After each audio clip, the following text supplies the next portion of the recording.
Então, gente, o que nós preparamos aqui hoje é um tema que parece inofensivo, né? Por que o João vai falar, dentre tantos temas importantes na patologia clínica, na questão da interpretação de exame laboratorial, por que hoje ele decidiu falar sobre método de coleta de urina? Bom, é importantíssimo falar porque, assim como qualquer outro exame laboratorial, a gente tem que se desprender um pouco, desapegar um pouco da questão da receita de bolo. Por quê? Porque, por exemplo, quando nós estamos falando de método de coleta, o que vem primeiramente na nossa cabeça, tudo bem, João, a gente pode resumir essa live aí em 1 segundo, né? Melhor método de coleta é a cistocentese. Nem sempre, tá? Depende muito, o paciente precisa ser avaliado primeiramente.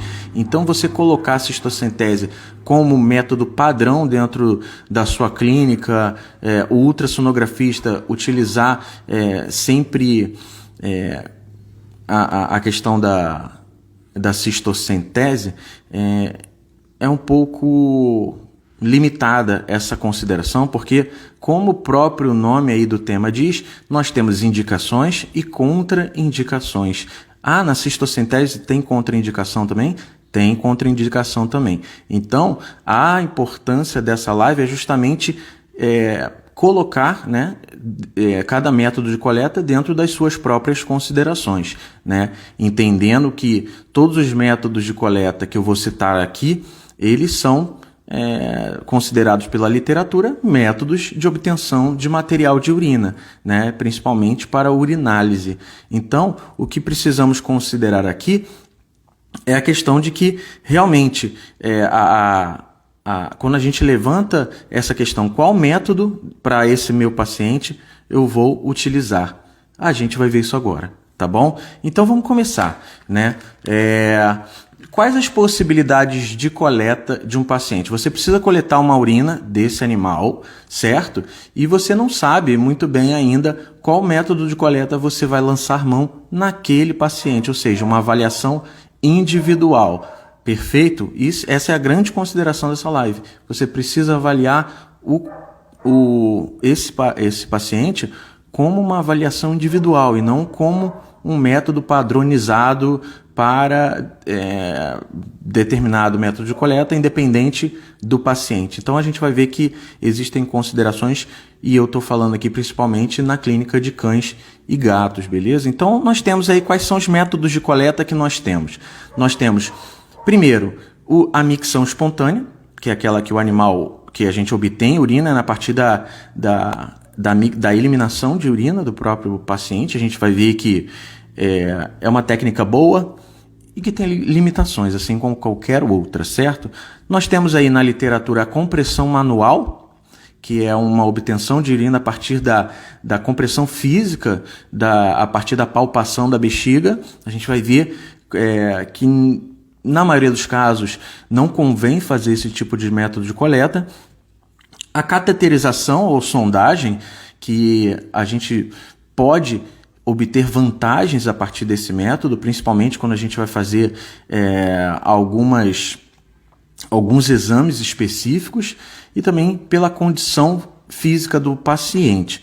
E temos também a cistocentese. A cistocentese é aquela onde você obtém o material a partir da introdução de uma agulha direto na bexiga, e você, portanto, obtém um material teoricamente sem aquela contaminação que teria se a gente tivesse obtido uma urina através, né, de algum método que a urina já passou pela uretra, por exemplo, né?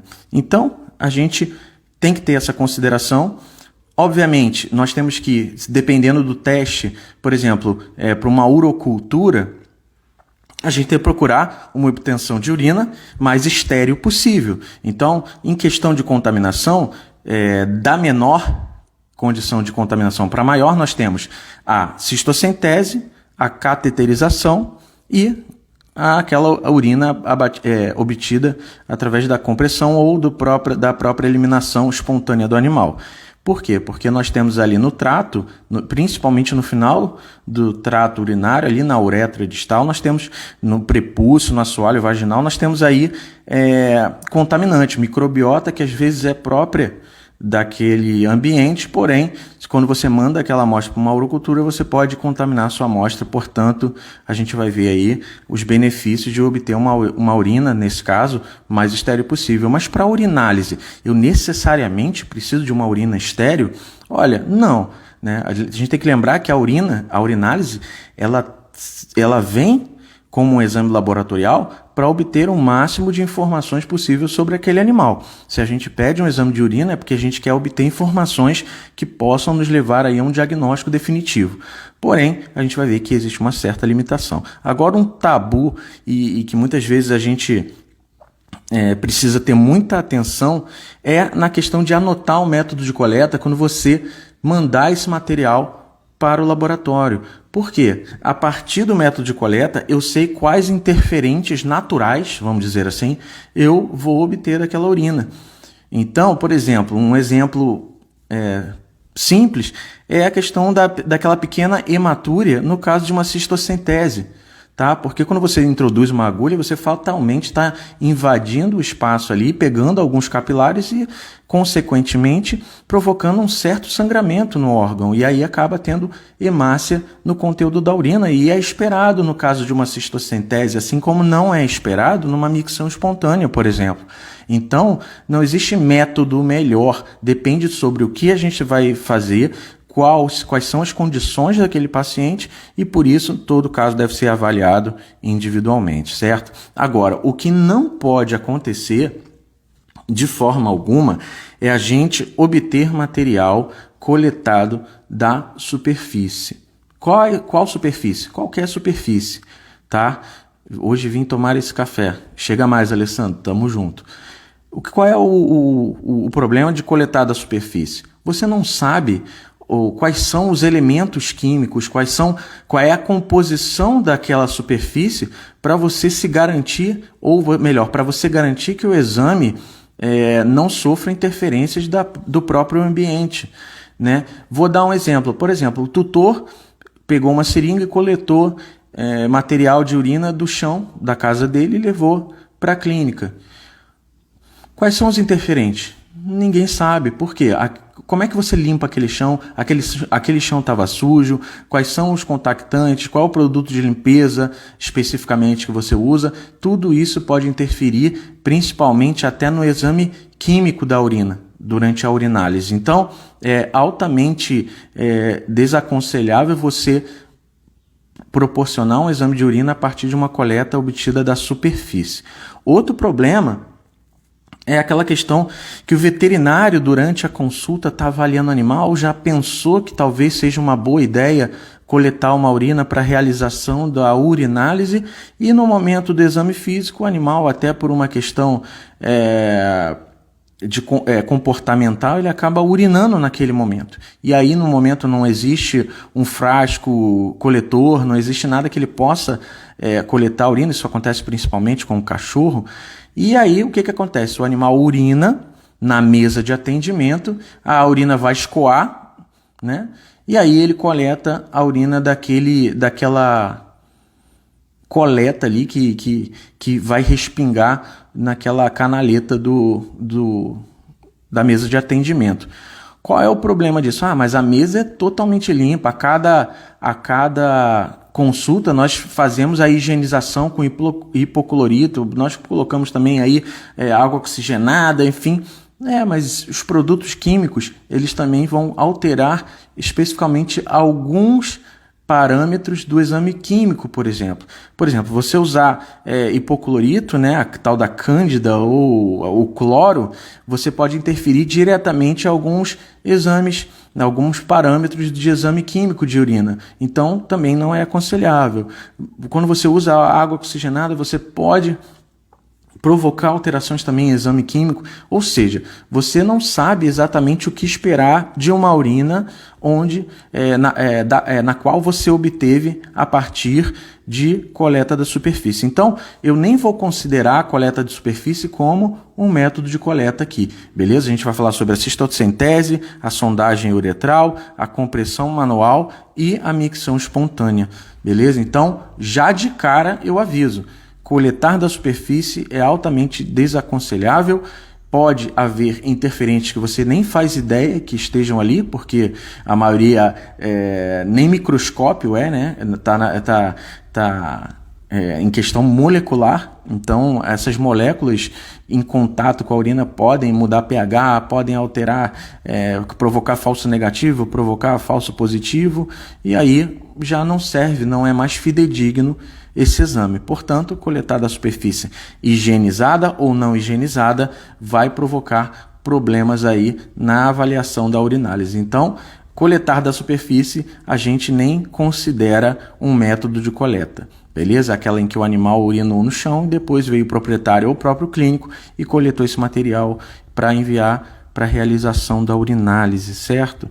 Lembrando aí que o ideal de uma coleta de urina para humano é mais fácil, mas para animais seria sempre recomendado aquele momento em que o animal teve o repouso, né, aquele período em que ele concentra mais urina, que seria a parte da noite. Então, coletar a urina de manhã seria o mais recomendado para a obtenção de material mais fidedigno de urinálise, porque alguns componentes podem estar em pequenas quantidades durante o dia, mas como o animal dorme, descansa e não urina muito na parte da noite, ele tende a concentrar mais urina, e quando ele concentra mais a urina, alguns sedimentos, por exemplo, que poderiam não estar presentes numa urina um pouco mais diluída, eles vão aparecer no caso de uma urina mais concentrada. Nesse caso, obviamente, você vai coletar antes de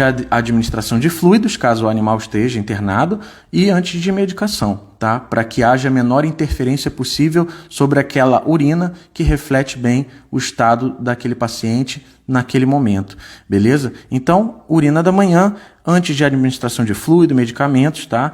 Uma coisa importante que o pessoal comenta na medicina humana é a questão de desprezar os primeiros jatos, tá? Só que para a medicina veterinária, isso você nem precisa passar para o proprietário, porque quando ele vai obter uma urina a partir da micção espontânea, o primeiro jato é o sinal de que o animal está urinando. Então ele nunca vai conseguir pegar o primeiro jato, porque ele vai ver o animal urinando, vai pegar o frasco coletor e vai colocar na posição para a coleta de urina. Então o primeiro jato, obviamente, já foi eliminado. Por que o primeiro jato é recomendado que você elimine? Porque ali vai ter toda a descamação, sedimentação ali do trato urinário e, portanto, é bom que elimine para que você meio que faça uma limpeza desse escoamento da urina para que você obtenha valores mais fidedignos com a condição do animal, certo? Então, vamos começar falando da micção espontânea, que é um método bastante utilizado. Obviamente a gente já pensa, num primeiro momento, qual seria a grande vantagem de uma micção espontânea. Bom, quando você avalia teoricamente, tanto faz, né? Vamos fazer cistocentese, mas quando você traz para a realidade, é muito importante você ver como é que é a característica daquele animal, qual é a relação desse animal com o tutor, com qual frequência esse animal vai ao veterinário, portanto, tem um certo costume de ir, está acostumado. Por que a gente fala isso?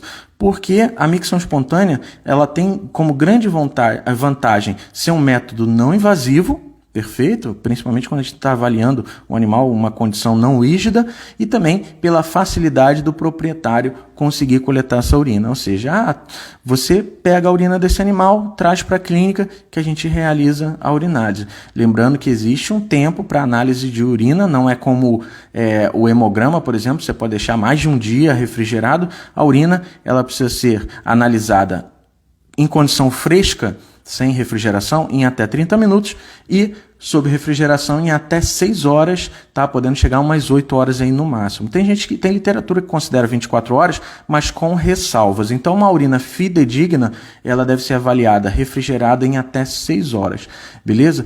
Então, quais são as vantagens? Não é um método invasivo, o proprietário ele tem condição de obter essa urina para levar até a clínica, e para aqueles casos que você precisa fazer coletas sucessivas diante, por exemplo, de uma doença crônica, você acaba não comprometendo tanto o animal na questão da coleta. Por exemplo, ficar fazendo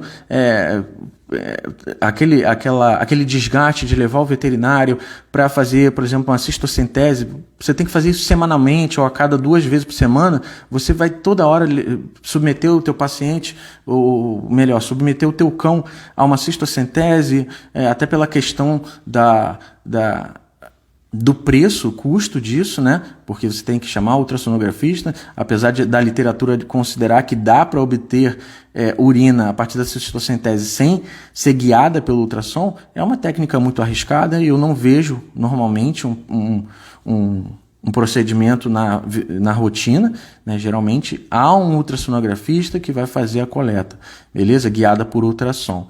Então, esses animais que precisam fazer exames sequenciais, a obtenção de urina a partir da micção espontânea é um jeito de provocar o menor desconforto possível nesse paciente, beleza? Agora, como tudo tem vantagem e desvantagem, é interessante a gente falar que, obviamente, se eu estou fazendo uma urinálise a partir de uma micção espontânea, pode ser que eu tenha uma contaminação da microbiota local ali, no final da uretra, né? Uretra distal, assoalho vaginal, prepúcio. Isso tudo, se eu for considerar a possibilidade de uma urocultura, por exemplo, já não é um método muito indicado, porque você vai ter crescimento bacteriano ou fúngico de microbiota que já estava presente, que é ali daquele próprio ambiente. Então, você pode confundir, pode evitar, pode causar problemas com relação à terapêutica, enfim, né? Isso pode provocar mais problemas do que respostas. Então, a questão da micção espontânea, urocultura não é indicado, certo? Então, essas são as vantagens. Obviamente, você tem que colocar na requisição qual foi o método de coleta, por exemplo, nesse caso, micção espontânea. Então, se eu observar algumas células epiteliais, descamativas, é super normal. Por quê? A urina passa por todo o trato uretral e ali ela vai acabar, né, fatalmente apresentando alguma escamação, enfim, é esperado que nós encontremos em maior quantidade alguns elementos, alguns sedimentos presentes nessa urina. E tá ok. Por quê? Porque eu já sei qual foi o método de coleta, diferentemente se eu tivesse feito uma cistocentese e encontrasse determinadas células. Aí a gente ia ter que partir para uma identificação da causa, certo? Então, é importantíssimo que você coloque na requisição qual foi o método de coleta, certo?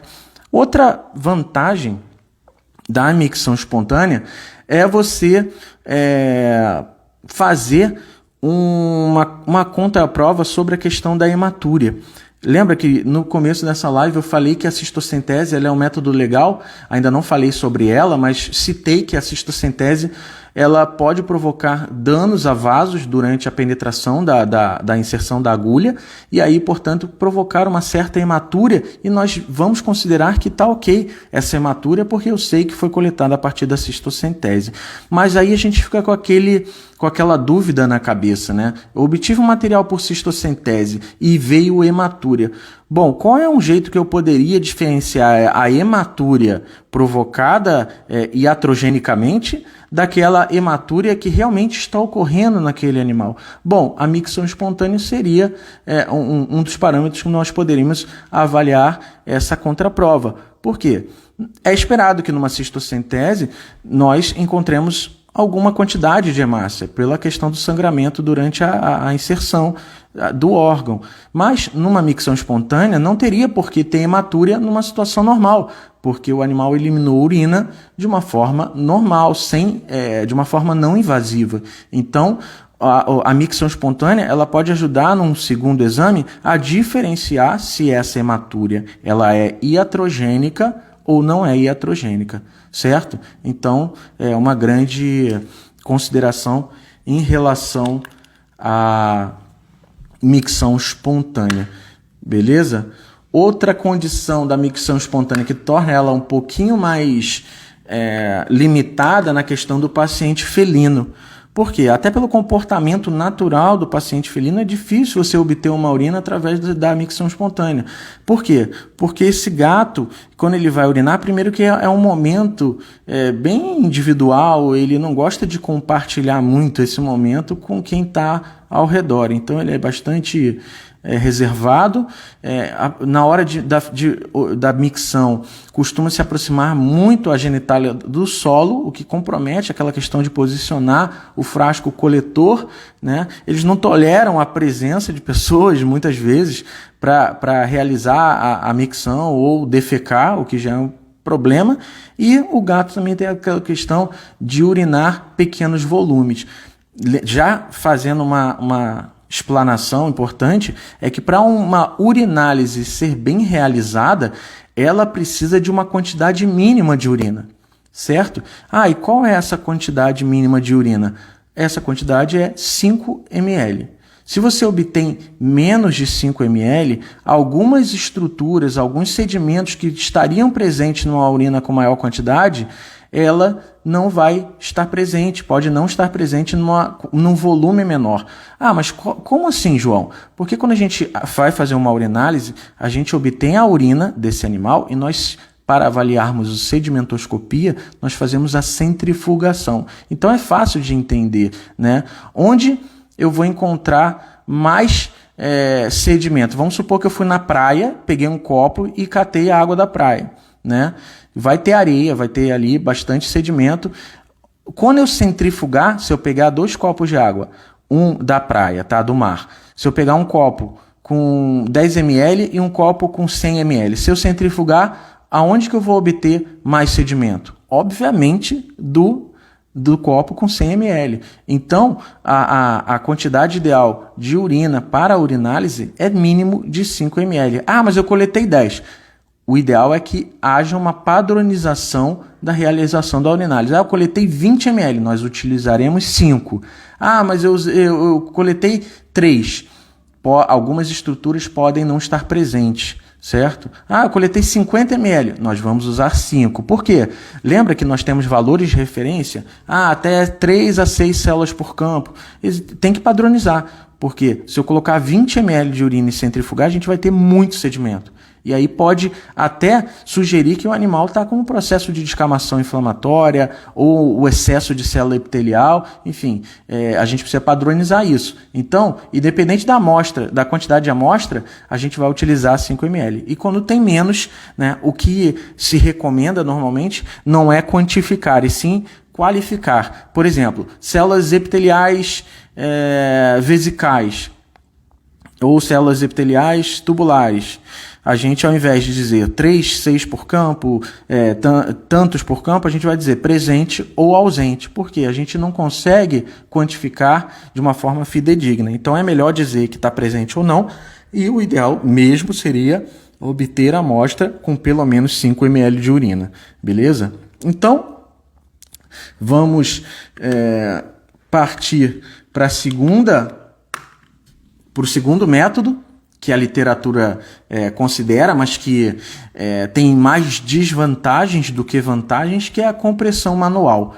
Ou seja, você força a bexiga na intenção de que haja a eliminação de urina a partir dessa compressão física. Nossa, é um método traumático. E se o animal, imagina se o animal está obstruído, imagina se o animal possui uma inflamação local, se ele possui uma condição ali de necrose, uma questão bom, vamos supor que o animal fez uma cistotomia recente, são altamente não recomendadas essa compressão manual. Por quê? Se o animal está obstruído e você faz uma compressão manual, não é difícil perceber o que você pode levar esse paciente, né? Primeiro, a dor que ele vai sentir é muito grande, porque se ele está obstruído, já existe uma dor, porque a bexiga vai estar repleta. E você faz a compressão da bexiga, isso é contraditório. Então você pode, além de romper o órgão, você vai provocar compressão, você vai machucar o animal, né? E aí ele vai se contrair mais ainda, o que vai acabar não levando a lugar nenhum. Na questão do processo inflamatório, é a questão da hipersensibilidade que já tem ali na mucosa, no órgão, e você vai comprimir, você pode, pela aquela sensibilidade, por aquele foco inflamatório, você pode até provocar dano físico no órgão. Quando ele está necrosado também, se você fez cistotomia recente, obviamente você tem uma sutura recente ali, você comprime, obviamente você pode provocar DCC de sutura e, de presente, um uroperitônio, né? Porque, obviamente, essa urina vai extravasar para a cavidade abdominal e nós podemos ter um uroperitônio aí desnecessário, né? Então, a compressão manual, ela não é muito indicada, você pode provocar, inclusive, refluxo vésico-ureteral, tá? Ou seja, vamos supor que nós temos uma obstrução, você vai comprimir a bexiga e vamos supor que essa bexiga esteja passando por um processo infeccioso, bacteriano, por exemplo. Você faz a compressão manual, se tem uma obstrução concomitante, essa urina vai ter que passar para algum lugar e ela vai subir ao ureter. E quando a urina sobe ao ureter, você também está carregando bactéria, você está levando a infecção, provocando uma infecção ascendente que pode chegar ao rim e provocar problemas muito maiores do que o original. Então, a questão da compressão manual, ela é extremamente desaconselhável em vários momentos. Quando é que eu utilizo, então, a compressão manual? Bom, naqueles casos em que o animal já tenha algum distúrbio neurogênico que ele vai estar impossibilitado de fazer a micção por conta própria, né? Então, se eu tenho aquele animal com alguma desordem neurológica que impeça ele de eliminar a urina espontaneamente, ou seja, você vai ter que fazer aquele processo e quando você faz, você já pode obter a urina. Então, essa é a única condição em que a compressão manual é indicada. É quando o animal não consegue eliminar a urina por vontade própria. Então, ele precisa dessa compressão sistematicamente para eliminar a urina. Então, você já sabe a hora que você pode obter a urina. Você vai lá, elimina os primeiros jatos e coleta a urina com maior comodidade, vamos dizer assim. Tirando a exceção dos distúrbios neurogênicos, a compressão manual é sempre contraindicada, certo? Agora a gente passa para cateterização vesical, né, onde a sondagem, que você vai fazer a sondagem uretral. Bom, quando é que ela é indicada? Bom, no caso de urocultura, o ideal é sempre que se faça cistocentese. Mas quando a cistocentese ela não é possível, você pode fazer, né, o método de cateterização ou sondagem uretral.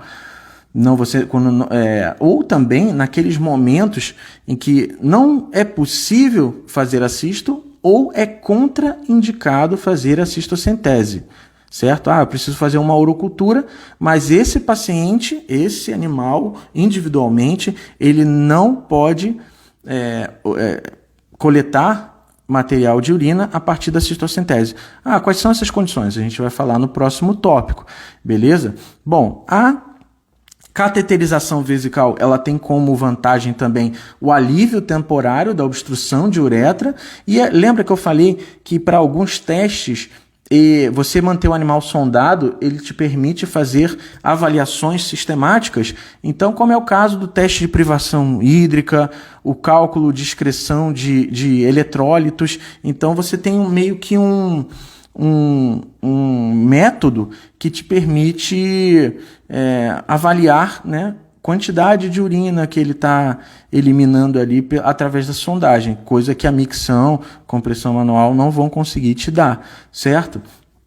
Animais que têm, por algum distúrbio, não conseguem manter a sua postura, então eles ficam em decúbito. Animais em decúbito, o ideal mesmo é que se faça a sondagem, até para evitar, né, questões higiênicas ali de complicações que podem vir, né, até por conta de uma infecção secundária.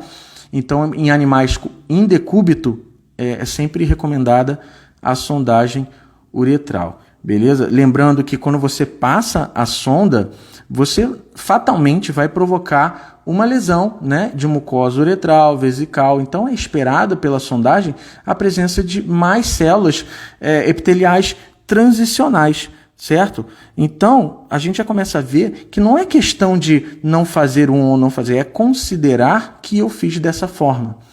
Por exemplo, fiz cateterização vesical. O que eu espero de uma urina com cateterização vesical? O que eu espero daquele resultado que seria normal nesse método, mas não seria normal em outro método? É isso que a gente tem que avaliar e não utilizar um método de eleição para sempre, até em condições em que o animal não está preparado para determinado tipo de coleta. Então, sempre avaliar o tipo de coleta que você fez e compará-lo com os valores de referência daquele método, certo? Agora, quais são as contraindicações de uma sondagem uretral? Bom, nos casos em que você tem alguma infecção, inflamação ali na entrada da sonda, como uma balanofitite, né, do prepúcio, da cabeça da ponta da glande, uma vaginite grave. Por quê? Quando você tem infecção bacteriana ali, na entrada, na saída, né, no fim da uretra, você, quando passa a sonda, você pode carrear, né, esses micro-organismos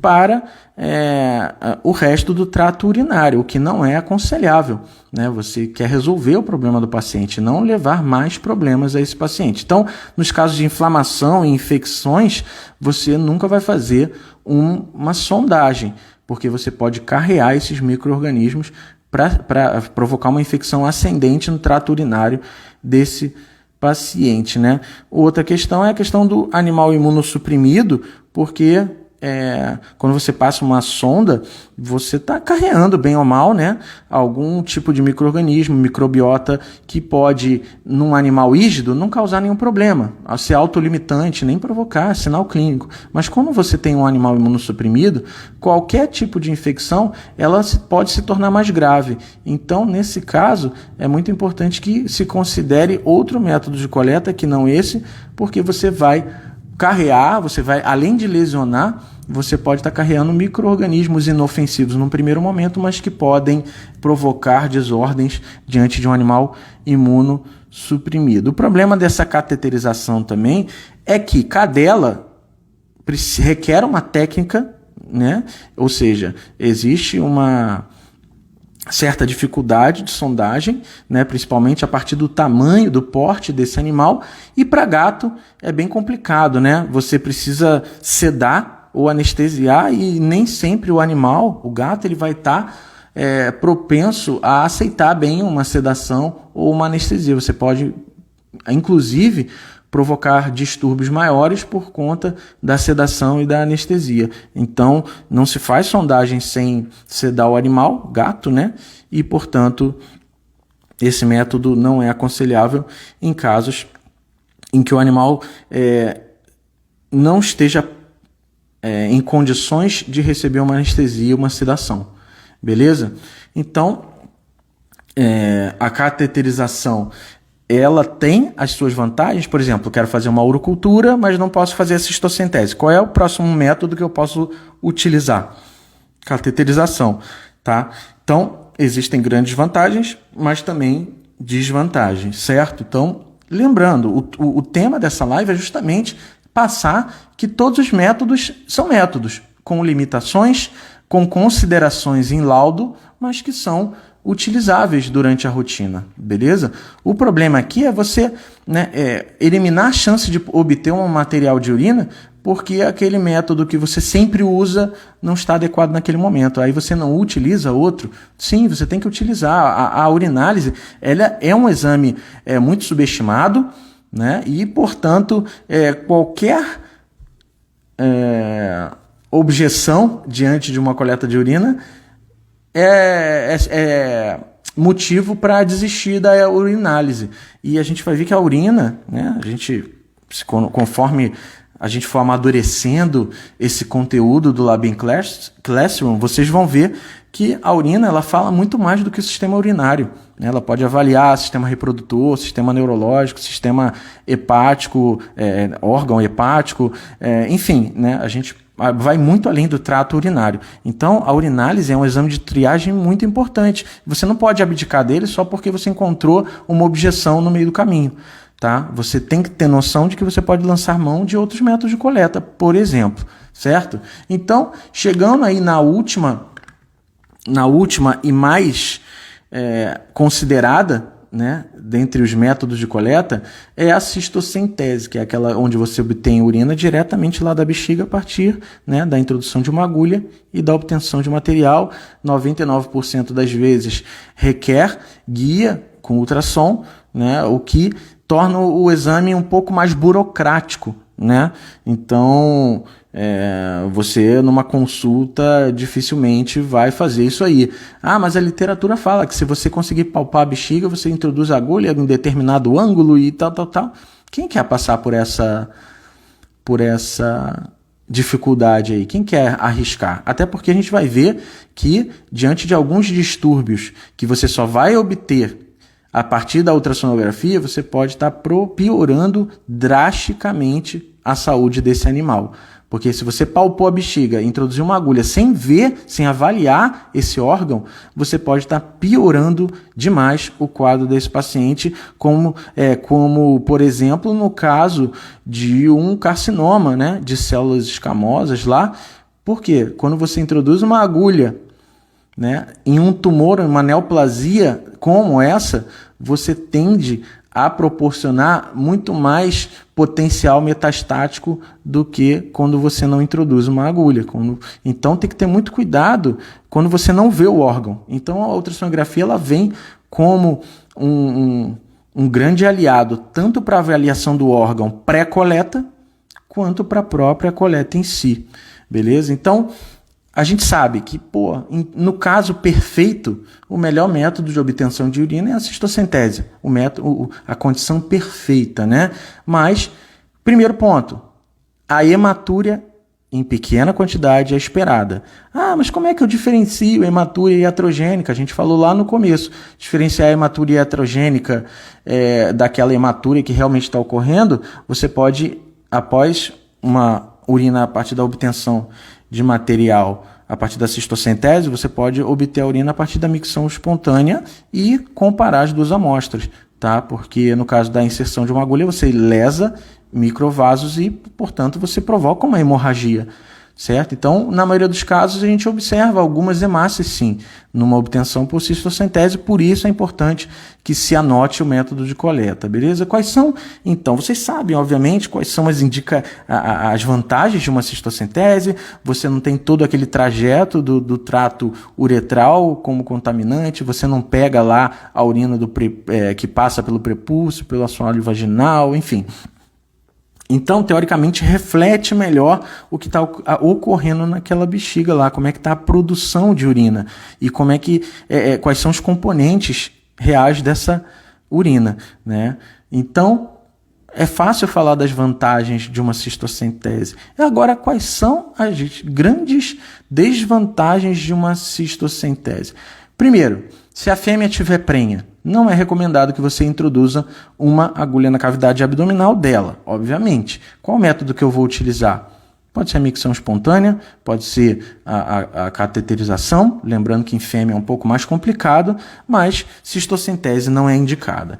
Em casos de coagulopatias, se esse animal tem algum tipo de coagulopatia concomitante, qual é o problema em você provocar uma hemorragia no paciente toda, né? Se você vai provocar ali uma introdução, uma inserção de uma agulha em um animal que está com distúrbio de coagulação, você tá levando ele a um sangramento que pode, às vezes, muitas vezes, ser um sangramento intenso, porque há uma coagulopatia, certo? Então, em caso de coagulopatia, o melhor método seria a micção espontânea, sem dúvida, porque até pela inserção da sonda, você pode provocar pequenas lesões que podem levar à hemorragia também.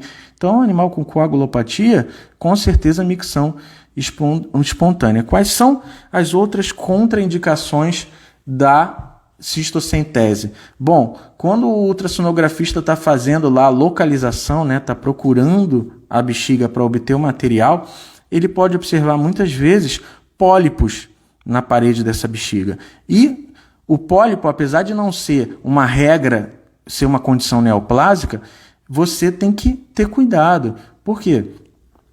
Esse pólipo, ele pode sim ser um carcinoma, por exemplo. E se você introduz uma agulha, você tem potencial de provocar maior chance, probabilidade de metástase do carcinoma.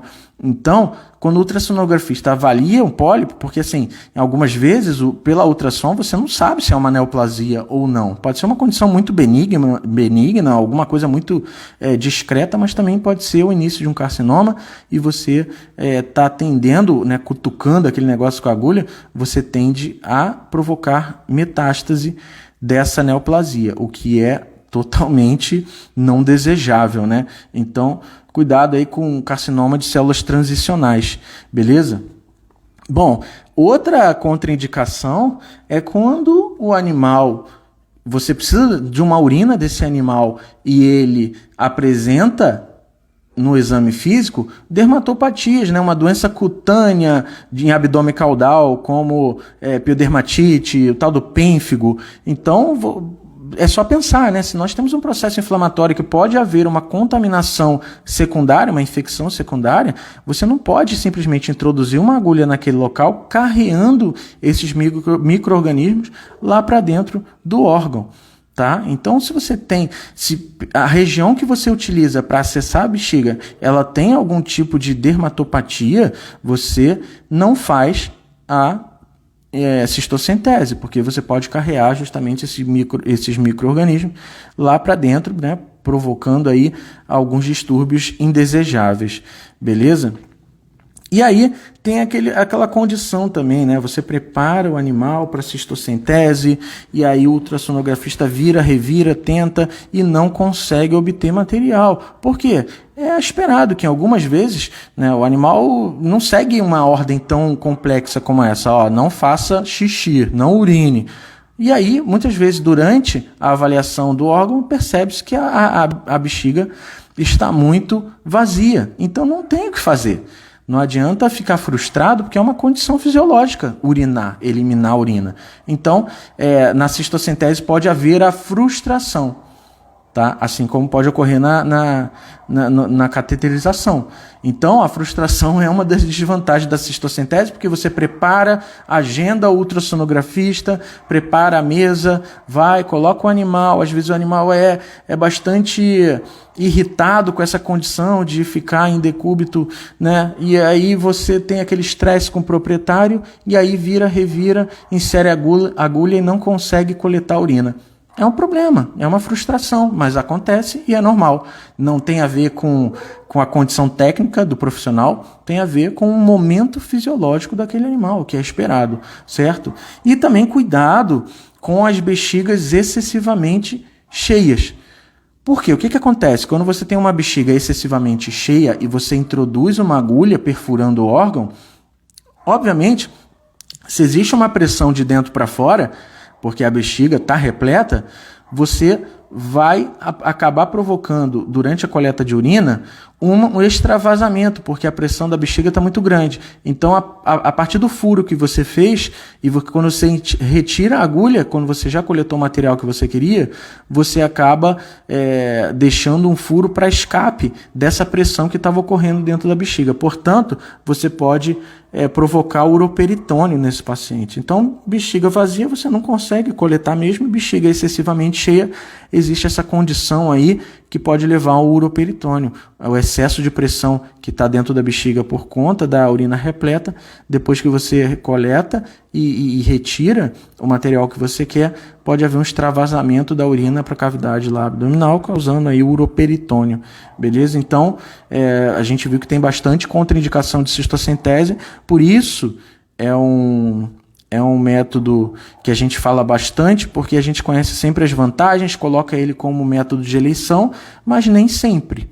Tá? Então, existe a dermatopatia, a coagulopatia, a prenhez, a suspeita de pólipo, a bexiga excessivamente cheia. Então, são casos que você não considera a cistocentese.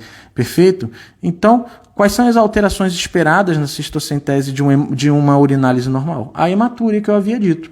A hematúria é esperada porque você provoca um sangramento do órgão após perfurá-lo. Tá? Você vai comprometer aí alguns vasos e fatalmente vai ter hemácia presente na urina. E não necessariamente o animal está tendo uma hematúria por algum distúrbio. Isso é importante saber, por isso anotar o método de coleta é extremamente importante. Beleza, galera? Então, considerações finais é a gente entender o quê?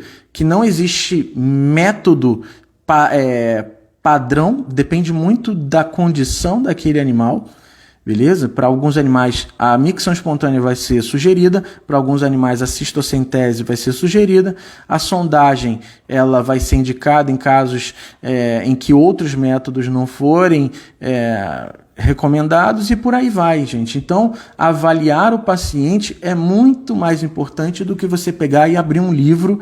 Então é cistocentese, é isso que eu vou fazer. Por quê? Porque muitas vezes aquela condição ali que você está perante o paciente não te permite realizar aquele procedimento. E aí você tem que, ao invés de desistir da coleta de urina, lançar mão de outro que seja mais adequado naquele caso. Então, é muito importante saber disso, porque a urina nos fornece muito mais informação, está muito além do trato urinário, e, portanto, deveria ser um exame de triagem muito mais solicitado, assim como o hemograma é. Então, muitas vezes, a não solicitação da urinálise vem pela dificuldade da coleta. E sabendo aí em que casos eu posso e não posso utilizar um determinado método de coleta, facilita muito a sua vida. E não é receita de bolo, é avaliar o paciente e ver qual é o melhor método diante daquele caso, certo? Se vocês tiverem alguma dúvida agora, eu fico aqui. Se quiserem apontar alguma consideração, já terminamos o assunto que nós queríamos falar hoje, então fica por questão de vocês, senão a gente encerra a live, lembrando que ela vai ficar gravada tanto no Instagram quanto no YouTube, certo? Então vou dar um tempinho aqui só para vocês verem se existe alguma dúvida pertinente nesse momento, e se não vier à cabeça nesse momento, vocês podem perguntar também lá no direct do Labin Classroom, que eu faço questão de responder vocês, tá? Então, um bom café aí para vocês, boa sexta-feira, que o dia seja muito produtivo, tanto quanto está sendo para mim, beleza? Ninguém tem nenhuma dúvida? Então, até a próxima live.